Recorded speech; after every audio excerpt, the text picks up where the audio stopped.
The VersaLift 250, 255, and 260i have been designed and engineered to conveniently place personnel at workstations above the ground. Full control at the platform and complete freedom of movements make the VersaLift a truly flexible and functional work platform. But if misused or not operated safely, it's a tool that can cause injury or even death. In addition to the information in this video, good judgment, safe control, and caution in each situation should be used. Since the operator is in direct control of the aerial platform, good safety practices are the responsibility of the operator.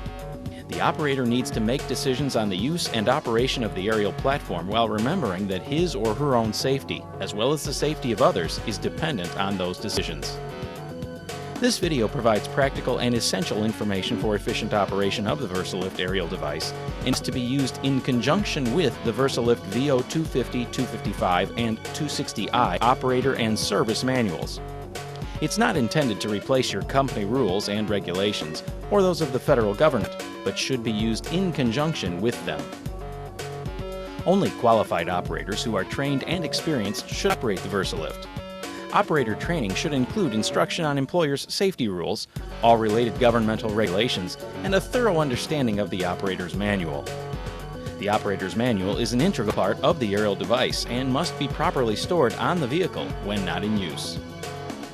Essentially, the main risks associated with operating an aerial device are electrocution due to improper clearances around electrical lines and injuries caused by falling due to either equipment failure or performing unsafe or unstable maneuvers. Proper clearances from electrical lines should be maintained in accordance with federal, state, and your company's regulations. Equipment failures may be prevented by following the inspection and maintenance schedules which are covered in this video and listed in detail in the manuals provided. Every day, your equipment must be given a thorough inspection to detect any problems before they become serious in accordance with ANSI and OSHA standards. During this inspection, the operator should look for anything out of the ordinary that might indicate a problem.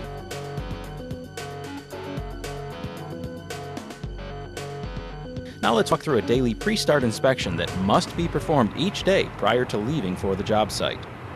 The following items are covered in detail in the preventive maintenance section in your operator's manual. Safety devices, strobe lights, beacons, or other warning lights are working properly. Make sure both front and rear emergency flashers are also working. Always check the tires for general condition as well as proper air pressure. Improper or low tire pressure can greatly affect unit stability. You should also be sure to check the inside tires at the rear. Now start the engine and engage the power takeoff control, hereafter referred to as the PTO.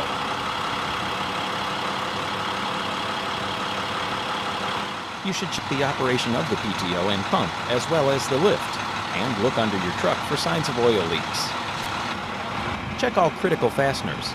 A drawing provided in the preventive maintenance section of the manual will help you identify the critical fasteners.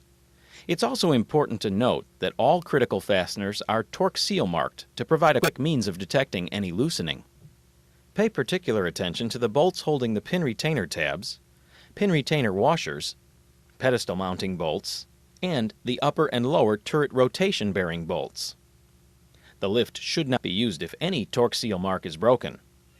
The bolt must be replaced with a new bolt of equal grade and torqued to proper specifications by qualified personnel. You should also refer to the service manual for recommended torque procedures and a copy of the torque chart. Check the electrical system as it relates to the VersaLift aerial for malfunction, signs of excessive deterioration, dirt, and moisture. Check all critical welds for any signs of cracks, pinholes, or other signs of fatigue. A critical weld drawing is provided in the preventive maintenance section of the operator's manual for reference. Examine the hydraulic lines for leaks or loose connections and frayed jackets. If any nylon jacket is damaged, you should inspect the hose inside for damage. Carefully examine the hoses, especially any portion of hose that is subject to flexing, in particular the hoses at the platform. Look for any loose objects that may have been left on the boom that could fall during operation. Check the hydraulic fluid level at the sight gauges located on the side of the pedestal. This should be checked while the unit is completely stowed, such as for road travel. Add the appropriate fluid if necessary. You should again refer to the service manual for hydraulic fluid specifications and recommendations. It's very important to maintain the proper hydraulic fluid level. A full reservoir minimizes the operating temperature of the system, and in the event of a hydraulic leak, a full reservoir will give the operator more time to lower the platform. Check the controls to make sure they function properly. All the control handles except the selector should return to neutral when released. It's required that you operate the unit from the ground station through its full range of motion for allowing anyone to operate from the platform. Check for proper and smooth operation of the leveling system. Verify that all decals are legible and in good condition. Any warning, danger, caution, operational or instructional decals must be maintained in accordance with the applicable OSHA standards. A decal placement chart that includes part numbers is located in the preventive maintenance section of the operator's manual. Inspect the fiberglass platforms for cracks in the mounting ribs, floor, and the flange around the top. If these conditions exist, the platform must be repaired or replaced before operation. Any suspect items found in the course of the inspection should be carefully examined or tested and a determination made by a qualified person as to whether they constitute a safety hazard. The following information will help the operator and ground crew set up the VersaLift in a safe, stable, and efficient manner. This includes orientation of the truck at the work site, responsibilities before leaving the truck cab, and requirement after leaving the truck cab.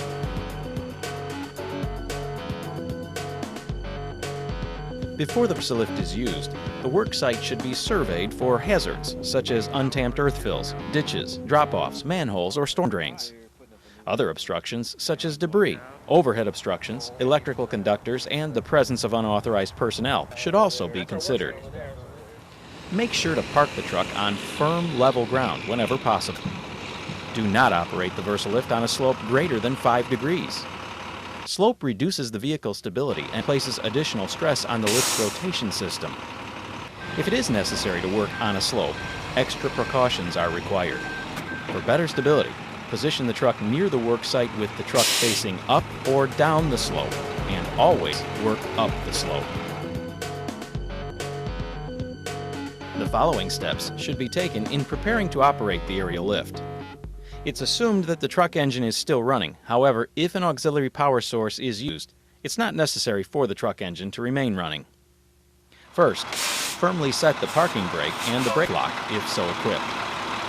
Shift the truck transmission to neutral. Turn on the warning lights to alert pedestrians and motorists. Engage the PTO if equipped. We recommend that you refer to the PTO manufacturer's manuals for proper operation of the PTO.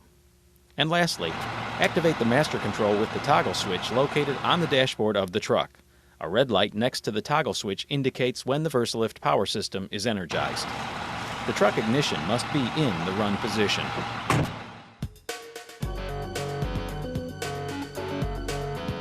After leaving the truck cab, be sure to chock the rear wheels on both sides of the truck.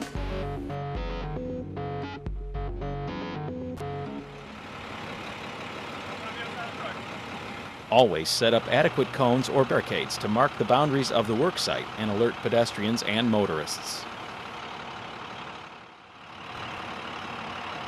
Never work outside the boundaries and always engage the outriggers.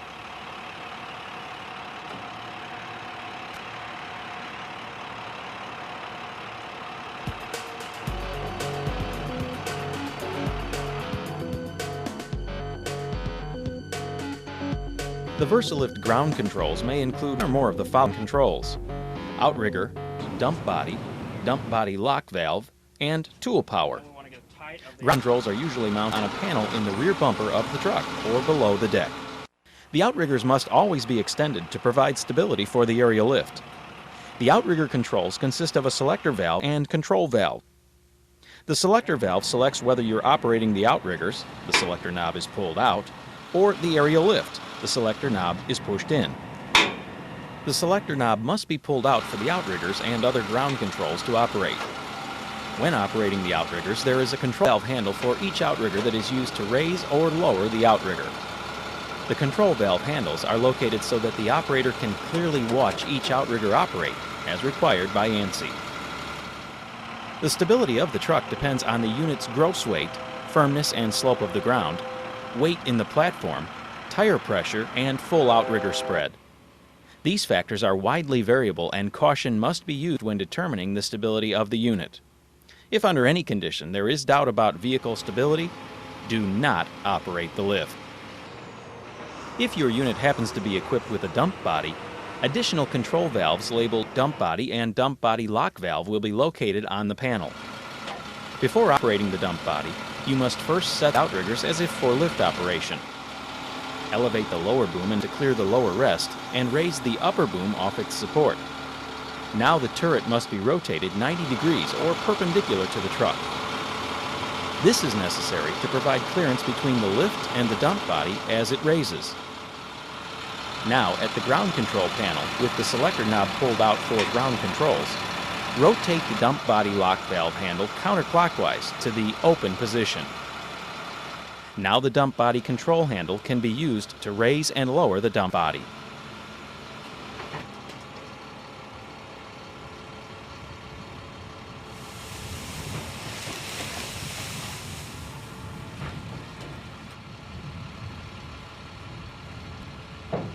Once the dump body is lowered back onto the truck frame, close the dump body lock valve, rotate the lift, centering the lower boom with the rest, and stow the upper and lower booms. Now retract the outers.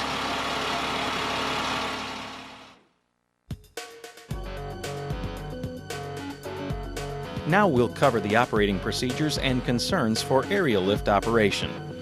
This information will be covered in order of probable use while operating from the ground, then at the platform and near energized conductors. Once the unit is in the proper position as described earlier, you should disengage the upper boom tie-down strap. In extremely cold weather, it's a good idea to allow the engine to idle for a few minutes before operating the lift. This will warm the hydraulic fluid and improve performance. Cold fluid will cause the to operate slow and sluggish.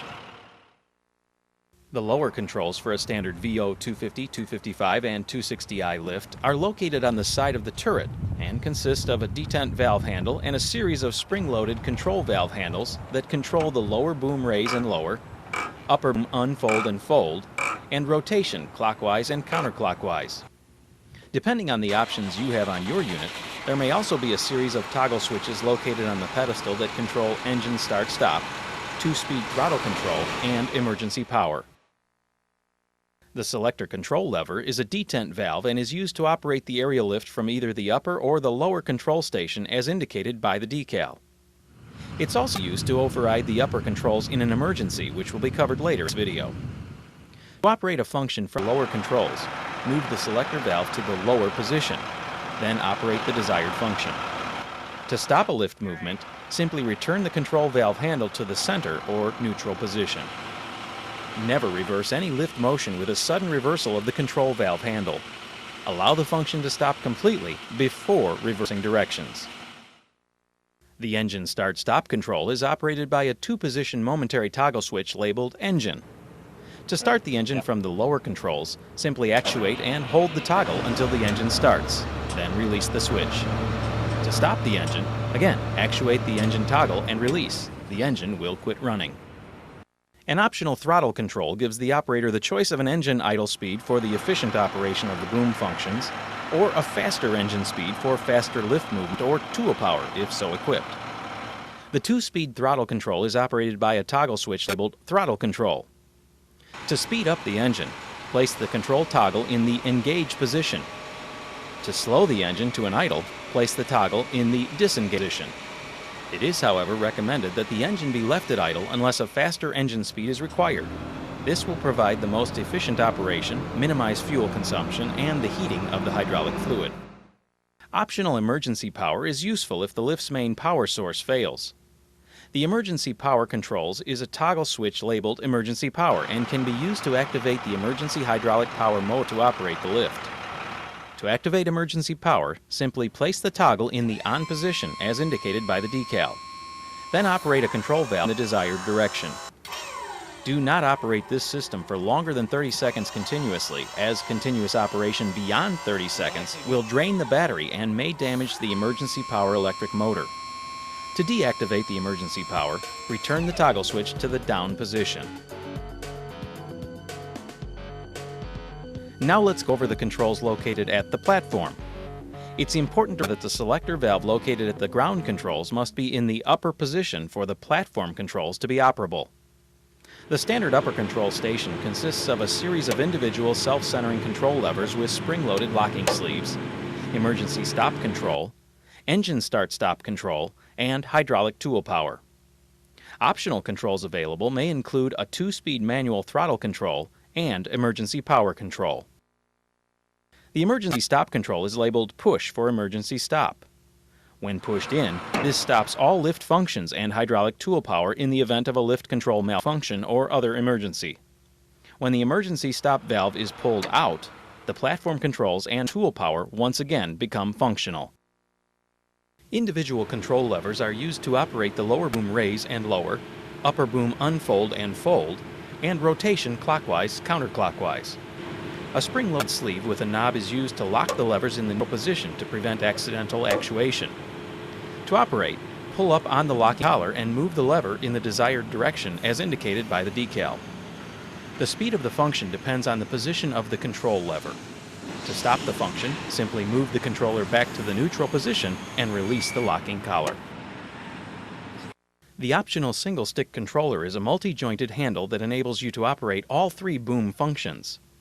To operate the single-stick controller, squeeze the safety trigger located under the control handle and gradually move the lever in the desired direction as indicated by the decal. The speed of the function depends on the position or amount of handle deflection. To stop the function movement, simply return the control to the neutral position and release the safety trigger.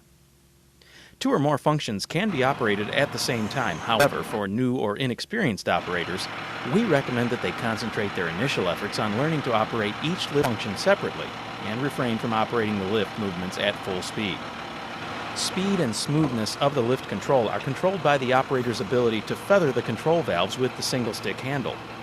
Regular practice and experience will prove invaluable in developing the operator's proficiency in operating the lift. The engine start-stop control is operated by an air cylinder plunger with a black knob labeled Engine.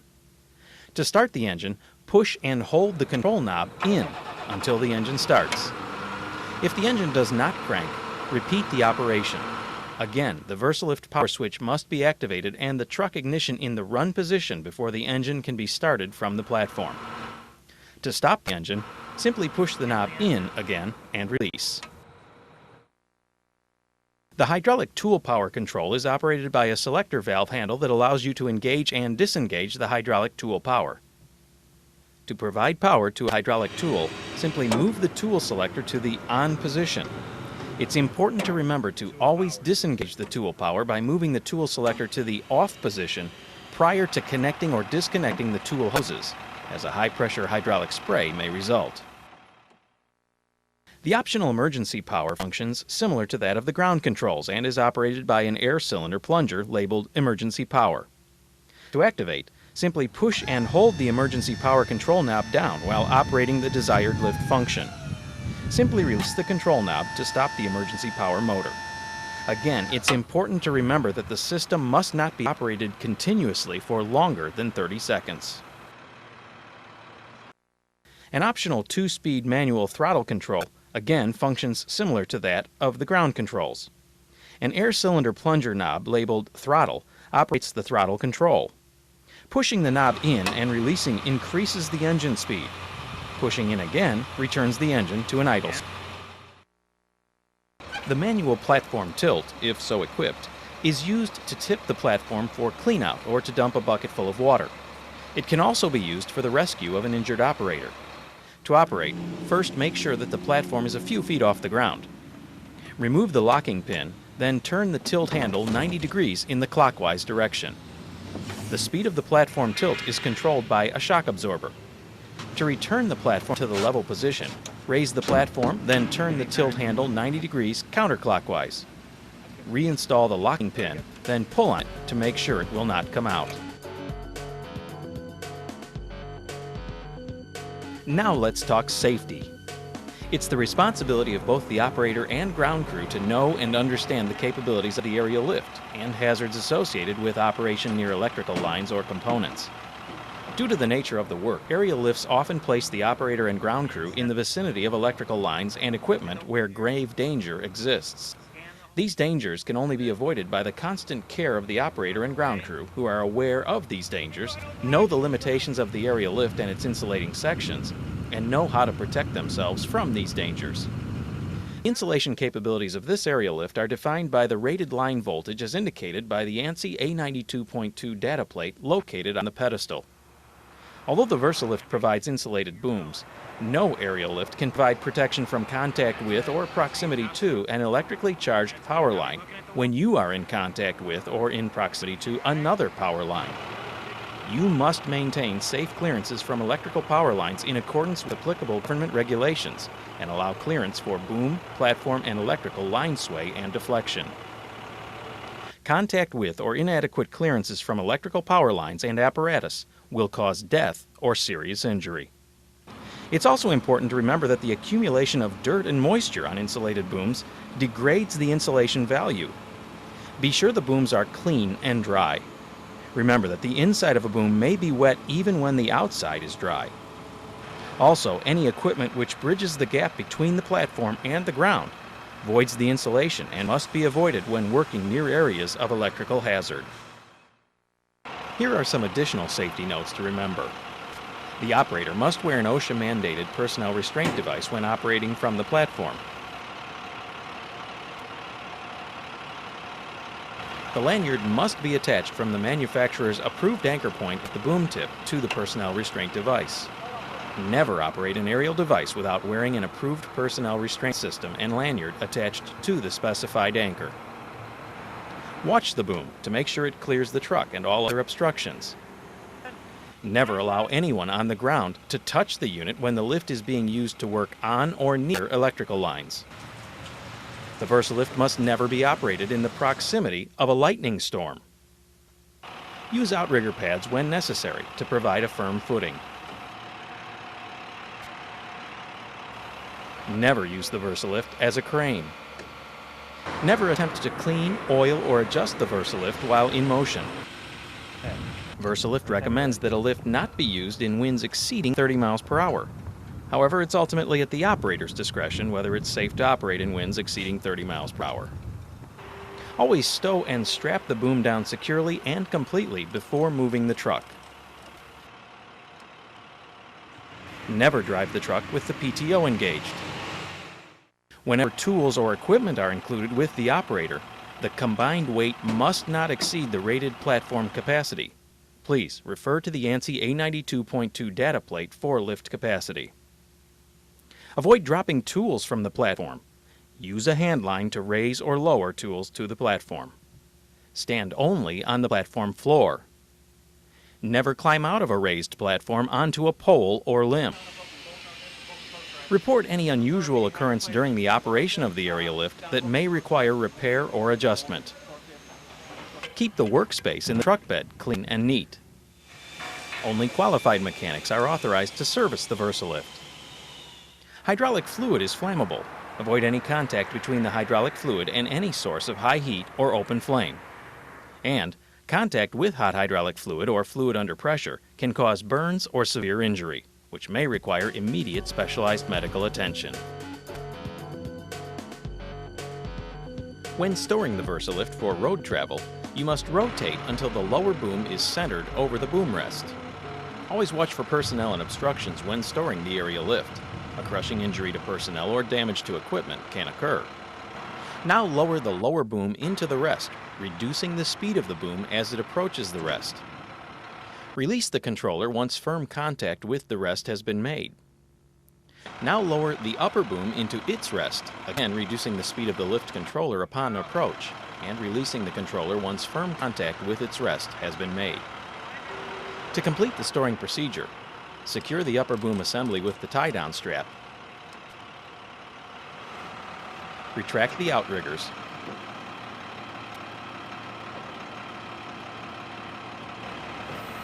And remove the wheel chocks. Turn off the electrical control system and disengage the PTO. Never drive the truck without the aerial lift properly stowed and tied down.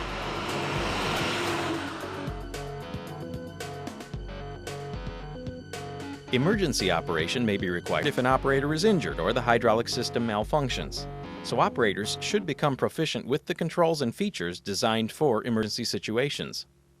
In an emergency, the first priority is the safety of the personnel involved. Before attempts are made to rescue personnel, make sure the unit has not become electrically energized. Identifying the problem and initiating the proper emergency procedures promptly will help minimize or possibly prevent injuries. It's important to follow standard work practices and safety regulations. In case of truck engine, pump, or PTO failure, the emergency power should be used as outlined earlier, if so equipped. If a situation requires, the upper controls may be overridden through the use of the selector valve handle located at the ground control station. Move the selector handle in the lower position for operation of the lift. This renders the upper controls inoperable and the lift can now be lowered by use of the lower controls.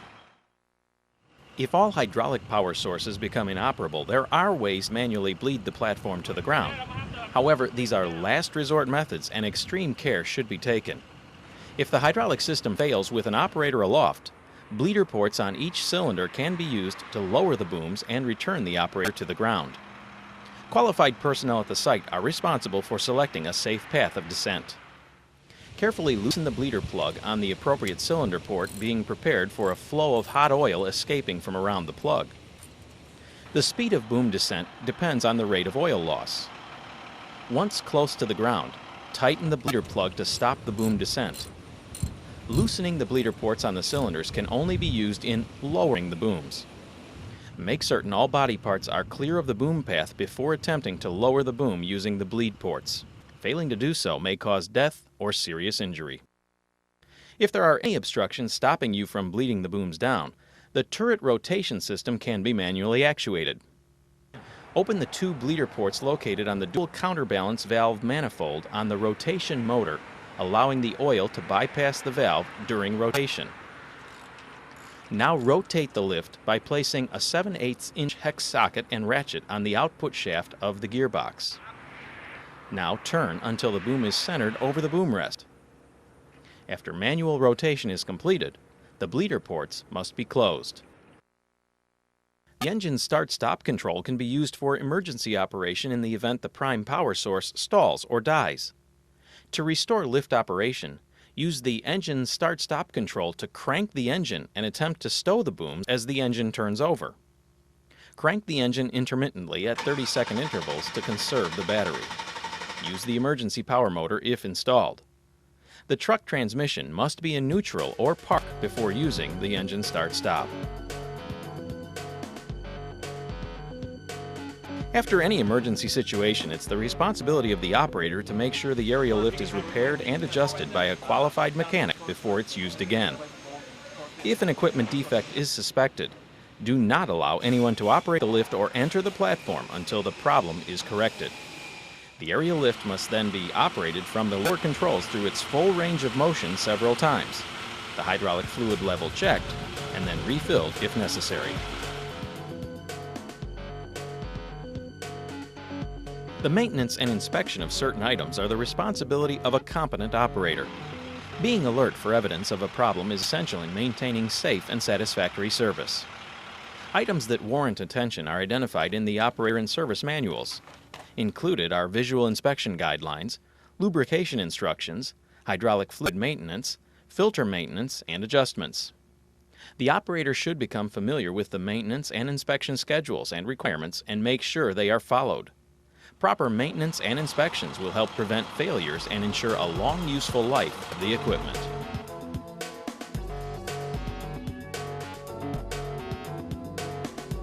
Remember, no video or manual can cover every situation that may occur or prevent every accident.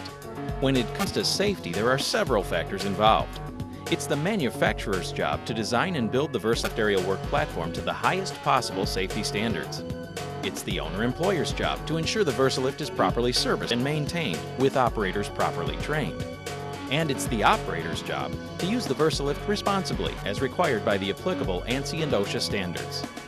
If any one of these three safety components is not properly performed, an accident, injury, or worse can occur. It's therefore essential that all three groups, the manufacturer, the owner-employer, and the operators, all contribute their part to the safety of the VersaLift. If you have any questions concerning the VersaLift VO250, 255, or 260i, please contact your local distributor or even the manufacturer. And thanks for watching.